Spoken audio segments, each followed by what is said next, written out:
الرجيم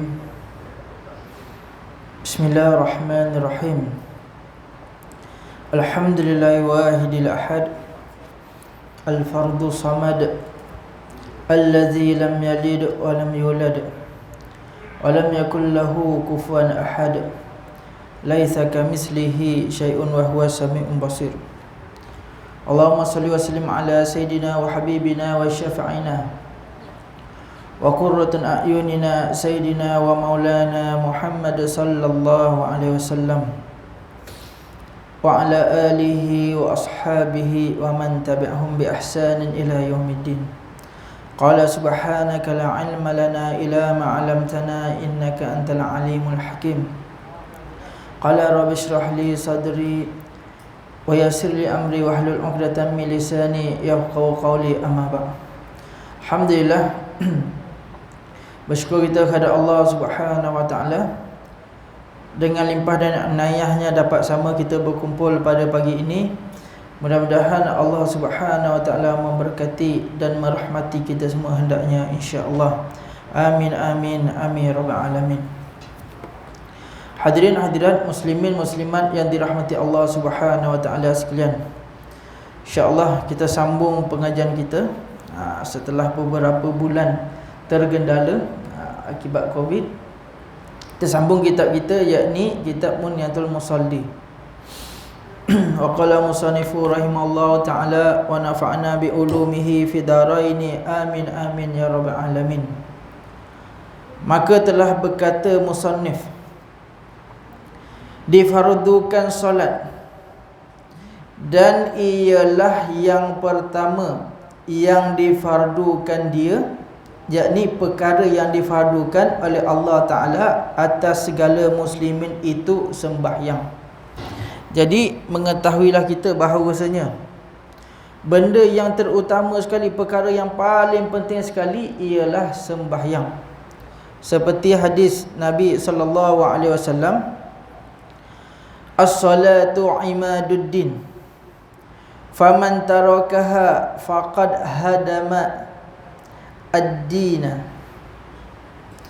Yakni maksudnya solat itu ialah tiang agama, pokok pangkal agama. Sesiapa yang meninggalkannya, yakni meninggalkan solat, sesungguhnya bagi mereka yang meninggalkan solat itu, ia telah meruntuhkan agamanya. Jadi itu satu perkara yang besar. Jadi Nabi SAW menyatakan bahawasanya pokok-pokok yang utama untuk nak menegakkan Islam, untuk agama itu, bagi diri seseorang, keislaman diri seseorang itu ialah solat. Diumpamakan sebatang tiang, kalau meninggalkannya maka runtuhlah, bererti runtuhlah agama seseorang itu. Dinilai pada situ nak kata solat. Jadi sebelum kita masuk kepada seterusnya, jadi kita tengoklah tarikh difardukan solat, yakni sejarah difardukan solat. Daripada hadis Nabi SAW, faradallahu ala ummati lailata isra'i khamsina salatan falam awal araji'uhu wa as'aluhu al-takhfifa hatta ja'alaha khamsa fi yaumin wa lailatin. Jadi hadis ni menyatakan Nabi SAW difardukan oleh Allah Ta'ala kepada umat Nabi SAW pada malam Isra Mi'raj. Yakni pendapat yang masyhur daripada kalangan ulama menyatakan bahawasanya solat itu ditentukan, difardukan 5 tahun sebelum hijrah Nabi SAW. Yakni solat daripada 50 waktu, Nabi ambil, Nabi pergi minta kepada Allah Subhanahu wa taala, pergi ulang alik, wa as'aluhu al-takhfifa, yakni Nabi pergi minta supaya apa? Dikurangkan solat itu sehinggalah 5 waktu sehari semalam. Kemudian bermula sembahyang itu terhadap Allah Ta'ala atas segala hamba Allah Ta'ala, supaya berhadap segala hamba itu kepada Allah dalam rupa kehambaan. Jadi kita nak solat ni kepada Allah Subhanahu Wa Ta'ala, menjadikan kita ni rupa kehambaan terhadap Allah Subhanahu Wa Ta'ala. Jadi kita nak solat ni kepatuhan kita sebagai hamba dan Allah Subhanahu Wa Ta'ala itu sebagai Tuhan kita. Jadi dekat situlah kita menyatakan sembahyang itu rupa kehambaan kita. Nak memperjelaskan, nak nyatakan kita ni ialah hamba kepada Allah Subhanahu Wa Ta'ala. Dengan keadaan hamba tu, bagaimana dalam solat tu? Tazallul, yakni merendahkan diri. Jadi benda-benda ni kena ada apa? Perasaan diri kita ketika hendak menunaikan solat. Sebab kita nak mula solat itu, kita nak merupakan diri kita tu kehambaan kepada Allah Subhanahu Wa Ta'ala. Di antara salah satunya kena ada pada kita tazallul, rendah diri. Kita ni tak ada apa-apa pun, melainkan semua yang kita ada ni hanya Allah Subhanahu Wa Ta'ala saja yang bagi kepada kita. Lepas tu takhaddu'an dan tasliman. Tasliman ni ialah yakni menyerahkan dirinya bagi Tuhannya. Mana kata kita nak mula start sembahyang itu, kita serahlah diri kita kepada Allah Subhanahu Wa Ta'ala, menyatakan diri kita ni tak ada apa melainkan Allah Ta'ala bagi kepada kita. La haula wala quwwata illa billahil aliyyil azim. Kita tak ada kekuatan, jadi kita nak menyerah diri kita yang lemah ini kepada Allah Subhanahu Wa Ta'ala. Dan tabazzulan, yakni hina, kita nak menghinakan diri kita kepada Allah. Dan takhaddu'an, yakni dengan khudu', dengan tetap anggota kita. Dan takhasyu'an, yakni dengan khusyuk. Khusyuk ni ialah benda hati, nak menetapkan hati kita. Jadi kita nak sembahyang tu, hati kita tetap kepada Allah Subhanahu Wa Ta'ala. Dan taraghuban, yakni gemar dan suka akan solat tu. Dan tamalluqan, yakni dengan rindu dan dendam. Maksud kata apa? Rindu sangat-sangat. Jadi benda-benda ni kita lama kelamaan buat, datang keikhlasan ni kepada kita, maka insya-Allah akan dapat benda ni. Jadi bukannya sekadar kita solat. Kalau kita belajar fiqh, hukum fiqh, apabila seseorang itu melakukan solat, cukup dengan rukun, niat berdiri tegak, takbiratul ihram, baca al-Fatihah, rukuk, i'tidal, sujud, duduk sujud, baca tahiyat akhir, duduk tahiyat akhir, selawat, salam dan tertib. Kalau cukup rukun solat itu, maka sah solat itu, diterima, tetapi belum lagi sempurna. Sebab apa? Benda-benda macam ni tak ada lagi. Daripada segi zahir, Allah Ta'ala terima. Apabila cukupnya rukun dia, syarat sah dia dan sebagainya, yang kita akan belajar nanti, maka apabila benda-benda tu kita lakukan, maka daripada sudut hukum fiqh, solat itu diterima, tetapi tidak sempurna. Kerana apa? Kerana tak ada benda yang disebutkan yang tadi itu. Di antaranya khusyuk, menetapkan hati, merendahkan diri, menghinakan diri. Yang tu perlu ada di dalam solat kita, supaya solat kita itu menjadi dengan sempurna. Jadi kalau nak dapat tu macam mana? Kena berusaha. Bab kata setengah ulama, mereka untuk mendapat khusyuk dalam solat itu kadang-kala memakan masa berpuluh-puluh tahun. Nak rasa ikhlas dalam diri itu mengambil masa berpuluh-puluh tahun. Bukannya kita tengok orang duk solat khusyuk tu, hari ni solat tu khusyuk, tidak. Mengambil masa yang terlalu lama juga untuk menjadikan diri itu khusyuk. Nak rasa hina, nak rasa zub dalam sembahyang tu, sehingga mereka dalam keadaan satu masa itu lazat dengan sembahyang dan gemar dengan sembahyang, sikit-sikit sembahyang, sikit-sikit sembahyang, sampai tahap tu mungkin mengambil masa yang agak lama. Itu bergantung kita, keikhlasan kita terhadap Allah Subhanahu Wa Ta'ala. Kemudian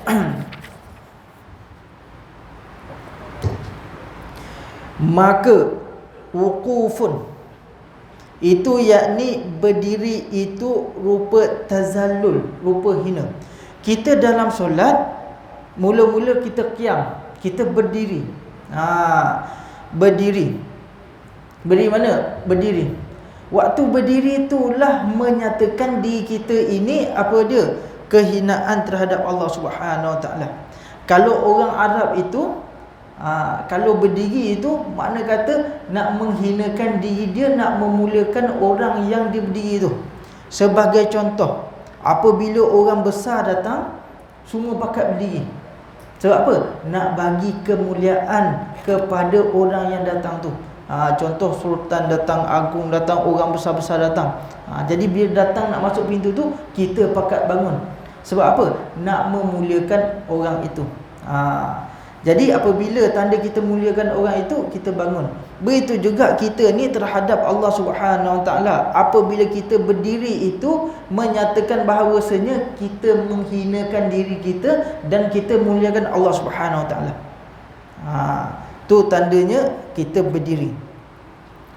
Dan takbir itu rupa taslim. Kita angkat takbir, Allahu Akbar. Nanti kita belajar untuk mazhab Syafi'i, angkat takbir ialah apa? Tangan tu nak sama dengan telinga, jari rapat. Macam tu. Itu mazhab Syafi'i. Jadi takbir-takbir ni ialah angkat takbir. Angkat takbir tangan ni ialah benda sunat. Yang wajib itu ialah sebut dengan lidah. Sebut dengan mulut, Allahu Akbar. Tak angkat takbir tak apa, tetapi tidak sempurnalah solat. Jadi disunatkan untuk apa? Kita angkat takbir. Angkat takbir ni, kita mula-mula lepas niat tu takbir, sebut Allahu Akbar, boleh terus sembahyang je. Tetapi tidak sempurna sembahyang itu. Nanti akan dibicarakan ke hadapan. Jadi nak menyatakan apabila kita saja angkat takbir itu bererti kita serah diri kepada Allah Subhanahu Wa Taala. Tak ada apalah aku ni. Dan sana'un dan tilawah itu merupakan tabazzul, dan rukuk itu rupa khuduk, dan sujud itu rupa takhasyuk. Waktu kita sujud tu ialah apa dia? Menyatakan hati kita itu terhadap Allah Subhanahu Wa Taala. Jadi setiap perbuatan yang dilakukan itu ada apa dia? Benda-benda yang boleh mendekatkan diri kita kepada Allah Subhanahu Wa Taala. Kemudian julus. Julus ni duduk di antara dua sujud. Itu rupa taraghub, yakni gemarkan hati untuk melakukan solat. Dan tasyahud itu menandakan rendah diri di dalam hati. Jadi setiap perbuatan tu ada dia punya hikmah-hikmah yang tertentu. Kemudian maka berhadapkan segala hamba kepada Allah Ta'ala dengan itu sekalian, supaya berhadap Allah Subhanahu Wa Ta'ala atas mereka itu dengan tarahum, yakni dengan kasih sayang. Jadi apabila kita mula sembahyang, kita angkat takbir, Allahu Akbar, kita letak. Apabila kita letak itu ialah kita berhadapan dengan Allah Subhanahu Wa Taala. Begitu juga Allah Taala berhadapan dengan kita sebagai tarahum, yakni kasih sayang, hendak mendapat rahmat. Dan lembutnya, dan berhadap, dan terima, dan hampirkan kepadanya. Jadi dekat situlah apabila kita sembahyang, waktu itulah Allah Subhanahu Wa Taala nak terima apa saja permintaan kita. Sebab itulah kalau sembahyang itu, as-solah itu dalam lughah dia panggil ad-du'a. Ad-du'a. Adapun daripada segi syar'an ialah dimulakan dengan takbir, diakhiri dengan salam. Kemudian maka tiada suatu daripada pekerjaan agama yang terlebih besar daripada ini solat. Jadi mengetahuilah kita bahawasanya solat itu ialah benda yang paling besar sekali. Tak ada dah lebih besar daripada solat. Maka telah berkata Nabi SAW, ada seorang lelaki datang, anna rajulan jaa ila Rasulullah sallallahu alaihi wasallam fasa'alahu an afdalil a'mali faqala Rasulullah sallallahu alaihi wasallam as-salah, qala summa mah, qala summa salah, qala summa mah, qala summa salah, salasa marrat, qala summa mah, qala summal jihadu fi sabilillah. Daripada hadis ni ada seorang lelaki datang kepada Nabi SAW. Dia kata kat Nabi, ya Rasulullah, afdalul a'mal ya Rasulullah, apakah pekerjaan yang paling bagus sekali ya Rasulullah? Kemudian Rasulullah kata solat. Kemudian dia kata lagi, apa lagi afdalul a'mal, yakni yang paling besar sekali pekerjaan, solat. Sehingga 3 kali Nabi sebut, nak menyatakan bahawasanya solat itu teramat sangat yang besar. Kemudian kali keempat barulah Nabi kata summa jihadu fi sabilillah, jihad kepada Allah Subhanahu Wa Taala. Jadi cuba kita bayangkan, cuba kita tengok hadis lain yang kita pernah dengar. Ada juga sahabat datang, dia tanya, ya Rasulullah, afdalul a'mal, apakah yang paling sebaik-baik pekerjaan, sebaik-baik amalan?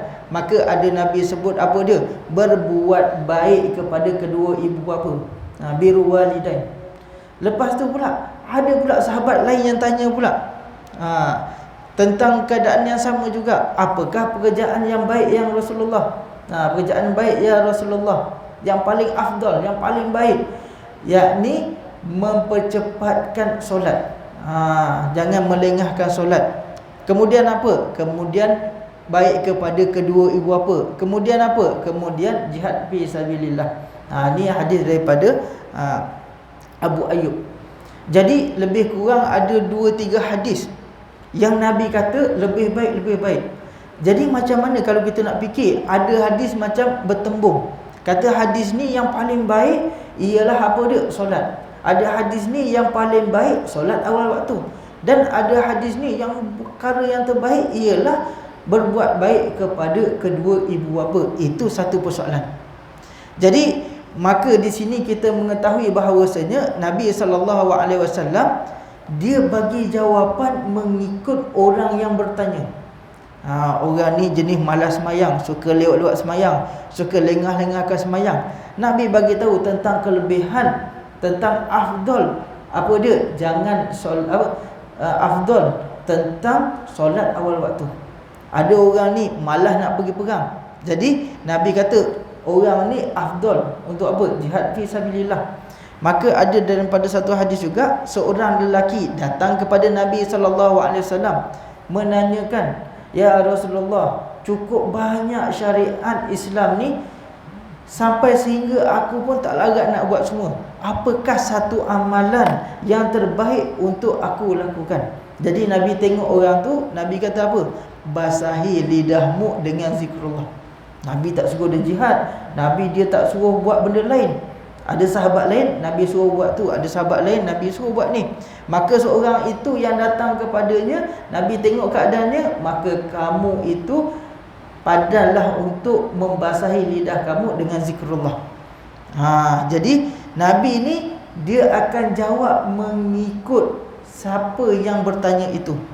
Jadi kita tak adalah nak beza-beza. Ada kata yang paling afdal apa dia? Solat. Ada kata yang paling afdal buat baik kepada kedua ibu bapa. Semua afdal mengikut apa? Mengikut mereka itu. Tapi kalau orang tak ada ibu bapa, macam mana dia nak afdal buat baik kepada kedua ibu bapa? Soalnya begitu. Habis. Kemudian pula, solat itu ialah nur. Dan sabda Nabi SAW, bermula sembahyang itu nur, yakni cahaya. Maka dalam satu hadis menyatakan dari Abi Malik Al-Asy'ari radhiyallahu anhu berkata, Rasulullah sallallahu alaihi wasallam bersabda, at-tuhuru syatrul iman, walhamdulillahi tamla'ul mizan, wa subhanallah walhamdulillah tamla'u au tamla'ani ma bainas samawati wal ard, was-salatu nur. Dia nak kat situlah. Solat itu adalah cahaya. Was-sadaqatul burhan, dan sedekah itu petunjuk. Yakni nak menunjukkan seseorang itu ialah apa dia? Orang Muslim, orang beriman. Sebab apa? Di antara perbuatan orang beriman itu ialah sedekah. Was-sabru diyaun, dan sabar itu. Wal Qur'anul hujjatun laka aw alaika, dan Al-Quran itu ialah hujah bagi kamu atas ke atas mereka. Jadi nak menyatakan solat itu ialah cahaya. Solat itu nur. Jadi hadis ni at-tuhuru syatrul iman. Kalau ulama fiqh dia baca hadis ni, apa dia? Maknanya at-tuhuru syatrul iman, bersuci itu separuh daripada iman. Kalau ulama fiqh dia baca hari ini, dia baca hadis ni menyatakan apa dia? Bersuci daripada hadas. Jadi bersihlah diri kita ni separuh daripada iman, yakni daripada hadas, daripada najis dan sebagainya. Tetapi ulama tasawuf dia baca hadis yang sama juga, at-tuhuru syatrul iman, kebersihan itu separuh daripada iman. Bersih apa? Bersih dalaman, bersih hati. Itu bagi pendapat ulama tasawuf. Hadis yang sama diriwayatkan oleh Nabi SAW, tetapi bacaan dia lain-lain. Itu hikmahnya Nabi SAW. Yalah, jadi orang tasawuf ni dia banyak membicarakan tentang kebersihan hati. Jadi kenalah dengan dia at-tuhuru syatrul iman. Kebersihan itu separuh daripada iman. Bersih mana? Bersih hati. Apabila bersih hati, dengan automatik yang zuhir pun jadi bersih.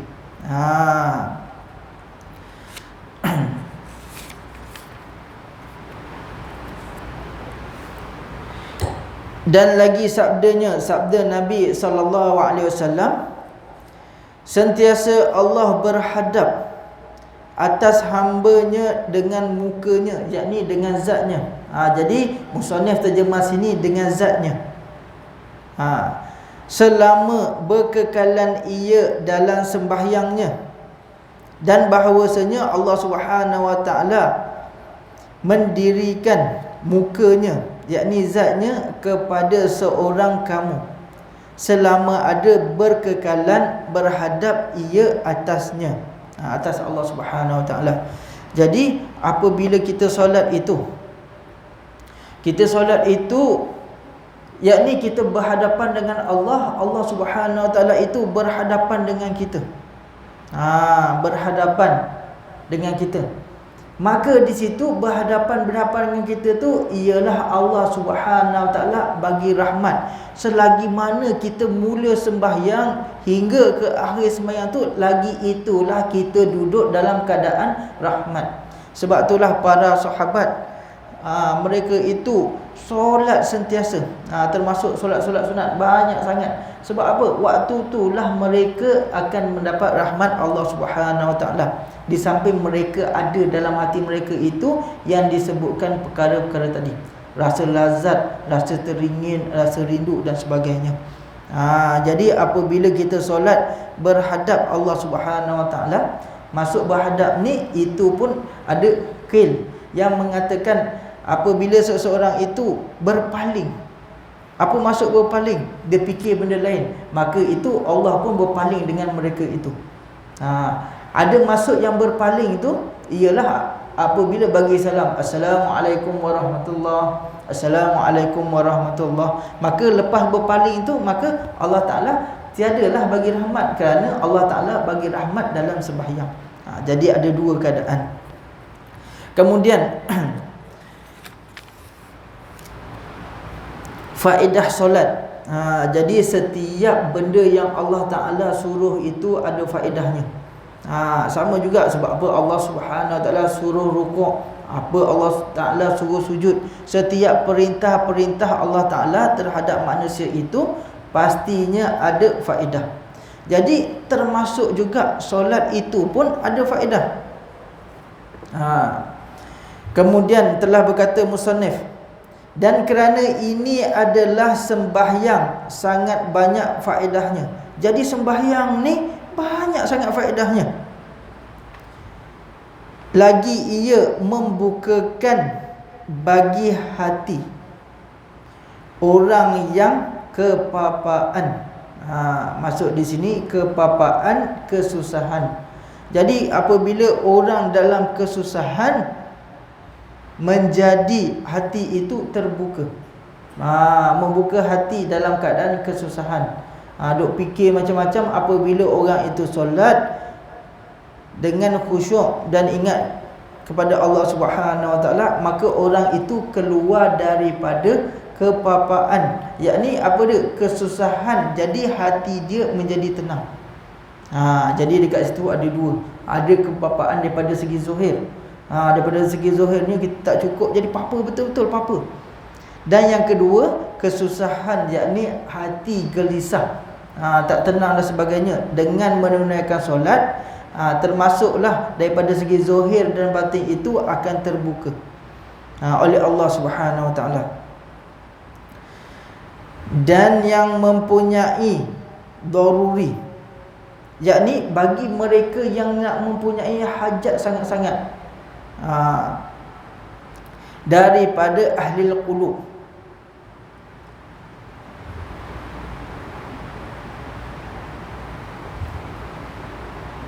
Jadi kalau ada orang itu, dia sebagai contoh, dia nak sangat-sangat apa dia, benda dekat dunia ni secara daruri. Sebagai contoh, dia minat dekat satu kereta tu, sampai dia ni buat apa pun ingat dekat kereta tu. Nak beli sangat-sangat benda dunia sampai tak boleh hilang dah.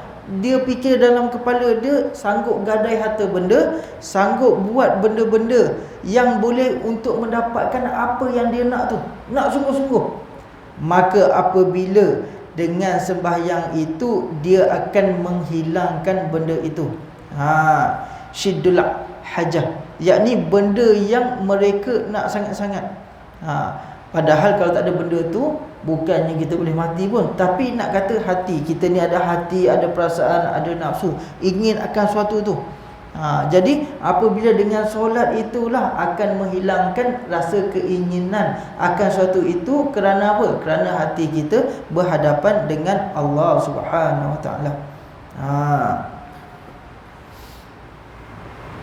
Kemudian wajib disuruhkan ahli. Maksud ahli di sini keluarga dengan solat. Yang ni yang penting ni.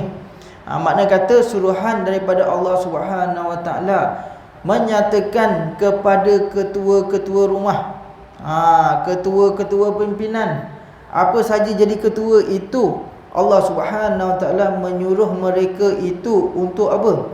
Untuk suruh ahli. Kalau pemimpin itu suruh rakyat dia, kalau ketua rumah itu suruh keluarga dia dengan solat. Ini ialah satu arahan daripada Allah Subhanahu Wa Ta'ala. Maka firman Allah Subhanahu Wa Ta'ala, wa'mur ahlaka bis-salati, dan menyuruh oleh kamu wahai Muhammad dengan solat. Maka Nabi SAW apabila turunnya wahyu ni, turunnya ayat Al-Quran ni, kemudian Nabi bermula pada itu terus pergi ketuk pintu rumah Siti Fatimah bersama Sayyidina Ali. Jadi Fatimah tu anak Nabi, Sayyidina Ali tu menantu Nabi. Jadi oleh kerana turun je ayat ni, Allah Subhanahu Wa Ta'ala menyuruhkan ahlaka, ahli keluarga kamu, bisolati, dengan solat. Maka Nabi tiap-tiap pagi pergi ketuk pintu dekat rumah Sayyidatina Fatimah. Suruh apa? Solat. Sebut apa? Sebut solat. Walaupun dia dah besar dah, dah kahwin dah. Jadi Nabi tetap juga menerima arahan daripada Allah Subhanahu Wa Taala itu nak suruh ahli keluarganya solat. Memang ayat ni ditujukan kepada Nabi. Menyuruh ahlaka, oleh kamu ya Rasulullah bis solat, dengan solat. Tetapi kena juga dekat kita semua ni. Jadi kewajipan dekat kita menyuruh seluruh ahli keluarga kita menunaikan solat. Itu ialah satu suruhan. Bahkan Nabi keluar daripada rumah dia, pergi ke rumah Sayyidina Fatimah, ketuk nak suruh solat saja apabila ayat ni diturunkan. Jadi ayat ni diambil oleh Sayyidina Umar. Dia suruh keluarganya bangun tengah malam untuk menunaikan solat. Menunaikan solat malam ataupun amalan-amalan di waktu malam. Jadi dia kejut semua anak beranak dia bangun tahajud, solat apalah berkenaan dengan yang malam tu. Jadi Sayyidina Umar ambil imtisal bahawasanya suruhan kepada keluarga untuk menunaikan solat. Maka di sini ulama mentafsirkan daripada ayat ni sebarang solat, termasuk solat fardu ataupun solat nawafil, yakni solat-solat sunat. Jadi menyuruhlah ketua keluarga untuk menyuruh keluarganya menunaikan solat. Ini ialah satu arahan kepada kita. Samping itu ada keluarga, maka kita menyuruh anak-anak kita menunaikan solat. Kemudian la nas'aluka rizqan nahnu narzuquka, yakni surah Taha ayat 132. Yakni maknanya suruh olehmu akan ahli kamu, yakni ahli keluarga, mendirikan sembahyang dan sobar atasnya. Jadi nak solat ni bukannya mudah, jadi kena banyak sobar. Jadi kalau solat subuh tu kena bangun pagi-pagi, kena bersihkan, kena ambil wuduk, lepas tu pula pakaian kena bersih, tempat nak sembahyang. Jadi banyak pekerjaan nak buat apabila solat. Maka kita kena sabar untuk menunaikannya. Tiada kami pinta akan kamu rezeki, kami yang memberi rezeki akan kamu. Jadi dekat sini daripada hadis Nabi sallallahu alaihi wasallam daripada Ibnu Umar. Ibnu Umar ni anak Umar. Jadi Ibnu Umar ni banyaklah meriwayatkan hadis. Sebab apa dia banyak meriwayatkan hadis? Sebab kakak dia kahwin dengan Nabi, yakni Sayyidatuna Hafsah, anak Sayyidina Umar. Jadi apabila kakak dia kahwin dengan Nabi, jadi dia selalulah pergi rumah kakak dia dan berjumpa dengan Nabi. Sebab Sayyidina Umar ni, Ibnu Umar ni, Abdullah bin Umar, dia banyak meriwayatkan hadis. Dia antara salah satu hadis Rasulullah sallallahu alaihi wasallam bersabda, kullukum ra'in wa mas'ulun an ra'iyatihi wa rajulun ra'in ala ahli baitihi. Dan setiap pemimpin itu mas'ulun an ra'iyatihi. Setiap kamu itu adalah pemerintah, pemimpin, dan yang bertanggungjawab daripada rakyatnya. Dan laki itu adalah pemerintah dalam ahli rumahnya. Yang ni dinyatakan ketua keluarga. Jadi kita ni yang mana ketua keluarga itu, kalau ada laki itu, lakilah ketua keluarga. Kalau suami tak ada, ibulah ambil alih. Jadi yang dikatakan ketua keluarga itu, maka mereka itu perlulah bertanggungjawab terhadap ahli apa? Ahli keluarga. Itu ialah suruhan daripada Allah Subhanahu Wa Taala. Kerana apa? Kerana setiap perbuatan itu akan dipersoalkan. Ingat, kita jangan lepas tangan saja. Jadi kalau ada keluarga kita, isteri kita, anak kita, yang bawah tanggungan kita, wajib ke atas kita untuk apa? Untuk suruh mereka itu solat. Sama juga dengan Nabi SAW. Walaupun Siti Fatimah dah besar dah kahwin dah dengan Sayyidina Ali, tetap juga pergi apa? Pergi ketuk pintu rumah itu untuk suruh solat. Padahal dah tahu dah besar dah, pandai sendirilah. Sayyidina Ali tu siapa? Sahabat yang apa? Yang rapat dengan Nabi. Bahkan Siti Fatimah tu anak kesayangan Nabi. Di antara 4 wanita yang dimuliakan oleh Allah Subhanahu Wa Taala. Apakah tidak mereka itu tak solat? Tetapi nak menyatakan Allah Subhanahu Wa Taala menyuruh untuk apa? Jaga ahli keluarganya. Itu menjadi contoh.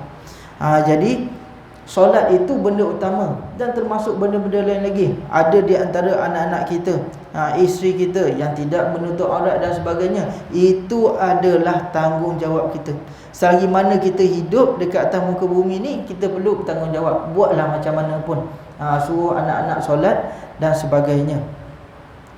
Kemudian Allah Subhanahu Wa Taala bersabda lagi, tiada kami pinta akan kamu rezeki, kami yang memberikan rezeki akan kamu. Jadi ayat ni terkait juga. Dia sebut solat, sebut rezeki. Jadi rezeki-rezeki ni ialah datang daripada Allah Subhanahu Wa Taala. Kadang-kadang kita tak buat apa pun, rezeki datang juga. Itu benda yang ditetapkan oleh Allah Subhanahu Wa Taala. Jadi kita tengok tafsir daripada Ibnu Katsir, menyatakan wa'mur ahlaka bis-salati hingga akhir. Apabila engkau mendirikan solat, maka datanglah rezeki itu kepada engkau dari jalan yang tidak terlintas di hatinya. Jadi menunaikan solat itu Allah Subhanahu Wa Taala datangkan rezeki. Padahal rezeki ni benda-benda dunia. Jadi kita dalam solat pun kita sebut rezeki. Rabbighfirli warhamni wajburni warzuqni. Dan rezekikan kepadaku dan rezekiku. Jadi dalam solat pun sebut rezeki. Padahal rezeki-rezeki ni benda luar. Tetapi dalam solat pun kita apa? Kita sebut rezeki. Maka barang siapa yang solat, Allah akan merezekikan kepada mereka itu dengan rezeki yang tidak terlintas di hatinya. Seperti mana Allah Subhanahu Wa Taala berfirman, "Wa may yattaqillaha yaj'al lahu makhraja wa yarzuquhu min haitsu la yahtasib." Maksudnya, dan sesiapa yang bertakwa. Apa maksud takwa? Buat apa yang disuruh, tinggal apa yang dilarang. Nescaya Allah Subhanahu Wa Taala mengadakan baginya jalan keluar dari segala yang menyusahkan. Jadi sebelum ni menyusahkan kita banyak perkara-perkara yang apa? Yang susah bagi kita, Allah Subhanahu Wa Taala apa? Bagi keluar. Kita hutang, banyak lekat hutang dan sebagainya, Allah Ta'ala mempermudahkan. Tapi syarat kena takwa lah. Wa yarzuquhu min haitsu la yahtasib. Serta memberi rezeki dari jalan yang tidak terlintas di hatinya. Jadi rezeki itu datang yang tidak terlintas langsung. Tak ada langsung daripada pemikiran. Tiba-tiba ada saja rezeki Allah Ta'ala bagi kepada mereka yang melakukan segala suruhan Allah Subhanahu Wa Ta'ala. Jadi nak menyatakan takrif rezeki, yang sebut rezeki itu apa? Jadi dekat sini terbahagi kepada dua pendapat. Yang pertama pendapat akidah Ahli Sunnah wal Jamaah, yang kedua Mu'tazilah. Adapun daripada segi Ahli Sunnah wal Jamaah menyatakan rezeki itu ialah yang kita dapat dan kita boleh manfaatkan dia. Sebagai contoh, kita dapat duit 500. Jadi 500 itu guna untuk kita. Kita beli tu beli ni untuk diri kita. Maka itu dinamakan rezeki. Adapun kita dapat duit 500, tetapi kita balik rumah bagi dekat anak 100. Kita bagi kat isteri 100. Itu tidak dinamakan rezeki. Sebab apa? Kita tak dapat manfaat daripada benda itu. Jadi rezeki ni daripada sudut takrif ahli sunnah wal jamaah, maka rezeki itu ialah benda yang kita dapat dan kita boleh manfaatkan dia. Sebagai contoh, apa dia? Kalau kita beli kereta dekat anak kita, kita tak naik pun, dah tua dah, tak larat dah. Jadi kereta tu kita beli ke anak kita dengan duit kita dan sebagainya, maka itu bukanlah rezeki kita. Kerana apa? Kita tak dapat manfaat daripadanya. Itu rezeki anak kita. Setiap benda yang boleh manfaat bagi kita, itu dinamakan rezeki. Berbanding pula apa dia? Mu'tazilah menyatakan apabila rezeki itu ialah apa yang kita dapat walaupun tak bermanfaat bagi kita. Dapat 500, tapi duit tu kita kena bagi kat orang lain, itu pun dikatakan rezeki. Jadi rezeki pun terbahagi kepada dua, yakni rezeki zahir dan rezeki batin. Adapun rezeki zahir itu ialah apa dia? Makanan yang mengenyangkan, yang kenyang lah. Yang apa? Jadi najis tu lah. Itu daripada segi rezeki zahir. Adapun daripada rezeki batin ialah apa dia? Rezeki untuk hati, seperti ilmu pengetahuan dan makrifat-makrifat yang lain. Okey, cukup sekadar tu. InsyaAllah nanti kita akan bersambung.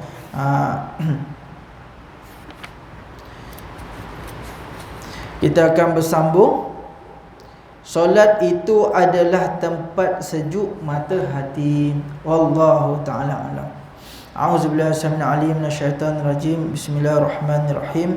Allahumma aftah alaina futuhal arifina bihikmatika wa anshur alaina min khazain rahmatika wa zakina ma nasina wa alimna ma jahilna birahmatika ya arhamar rahimin.